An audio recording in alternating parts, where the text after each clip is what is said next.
স্বামী স্ত্রী দুজনের উচ্চতায় মাত্র 3 ফুট 11 ইঞ্চি। উচ্চতায় ছোট হলেও তাদের জীবন আর ভালোবাসার গল্প অনেক বড়। এমনকি 25 বছরের সংসারে কখনো হয়নি দাম্পত্য কলহ। উচ্চতায় তো 3 ফুট 11 ইঞ্চি। নিঃস্বার্থভাবে একে অপরকে ভালোবাসার বাহুডোরে আগলে ধরে যে কোনো বিপদে আপদে একসাথে লড়েছেন তারা। সব কাজই ভাগাভাগি করে করেন বাবন দম্পতি রিপন আহমেদ ও জোসনা বেগম। হ্যাঁ, বাবি সাহায্য করে সবসময়। পান টান দেয়, সুপারি কাটে, চা আগ্রহ দেওয়ার কথা বললে সবকিছুই হেল্প করে আমার। ইস্পাহানি বেকারি ফ্রেশ, স্বাদের আবেশে একটু আয়েশ। সিলেটের আখালিয়ার ছোট এক কলোনির এক কোণে এক চা ও মুদি দোকানের দেখা মেলে 45 বছর বয়সী রিপন আহমেদ ও 40 বছর বয়সী জোসনা বেগমের। নেত্রকোনা রিপন 27 বছর আগে পাড়ি জমান সিলেটে। এরপর 2001 সালে বিয়ে করেন একই উচ্চতার জোসনাকে। আমার ওয়াইফের বয়স হলো 40, আমার বয়স হলো 45। সিলেটে আসছি এখন রানিং চলে 27 বছর, আমার বয়স হলো 45 বছর। ব্যবসা করতেছি আজ থেকে 27 বছর ধরে। ব্যবসা করার পরে যে করোনা গেল, ব্যবসা কম হইলো, চুরি হইলো। এখন করোনার পর থেকে ব্যবসা করার পর ব্যবসা খুবই কম।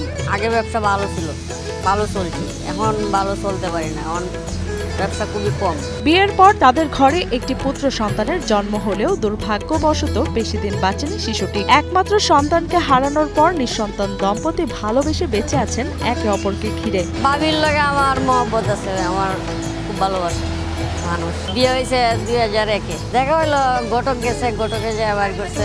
তারপরে আমরা পারিবারিকও কিছু আত্মীয় স্বজনের মাধ্যমে গিয়া হয়েছে আর কি। বিয়ে হয়েছে 2001-এ, আর এক ছেলে হয়েছে 2002-এ। সিজারে হেড তুই আলোক দোষে মরা। এরপরে আর আল্লাহ দিছে না। ওখান তো আমরা চলি তুটি এমনি তো বালাই হইলো, কষ্ট খালি এটাই ঋণ করে দেখাবা লাগে। এরপরও জীবন সংগ্রামে থমকে না গিয়ে স্বামী স্ত্রী দুজন মিলে শুরু করেন চায়ের ব্যবসা। বর্তমানে এই ছোট দোকানটি তাদের একমাত্র ভরসা। দুজন মিলে দোকান চালিয়ে এভাবেই একে অপরের পাশে আছেন তারা। এই দোকানটা দিয়ে আমার সবকিছু চলে, সংসার চলে, আমার পরিবারটা পুরাটাই চলে। আমরা স্বামী স্ত্রী দুইজন। আমরা একবার কষ্ট করি, একবার খান দিয়ে, একবার চিল্লাই, এমতে শুয়ে দুঃখে দিন কাটাই।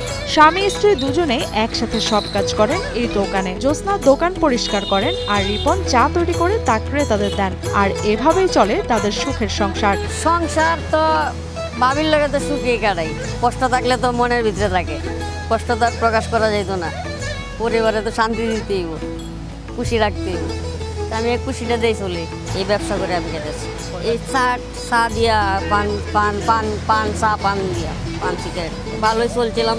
তো করোনা এলো, চুরি এলো, তারপরে তো লসের প্রতি আছি। ওখানেও লসের প্রতি। ওখানে খায়া দেয়া মনে করেন যে সমান থাকে, কোনো আয় নাই, ব্যয় ছাড়া আয় নাই। রিপন আহমেদ ও জোসনা বেগমের দৈহিক উচ্চতার জন্য অনেকের কাছে কটাক্ষের শিকার তা কখনো মনে রাখেননি তারা। বরং মামা খালা ভাই যে যাই বলে ডাকুক তা হাসি মুখে মেনে নেন এ দম্পতি।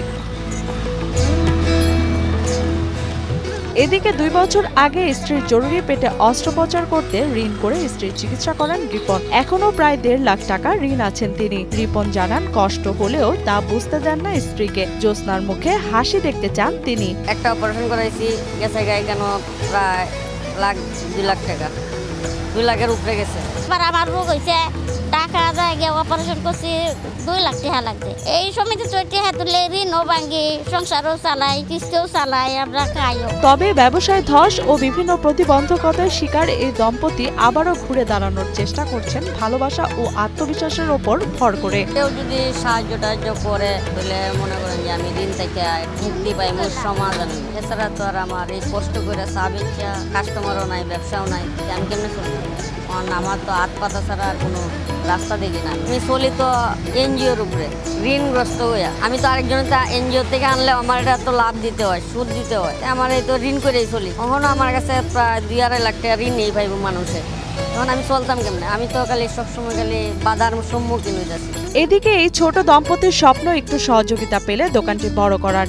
ঋণ মুক্ত হয়ে স্বস্তিতে বাঁচতে চান তারা। সরকার কিংবা সমাজের সামান্য সহানুভূতি পেলে বদলে যেতে পারে তাদের গোটা জীবন, এমনটাই আশা করেন রিপন জোসনা দম্পতি। এমনি এই দোকানে যা চলে তাই খাই, কেউ কাছে হাত পাতি না।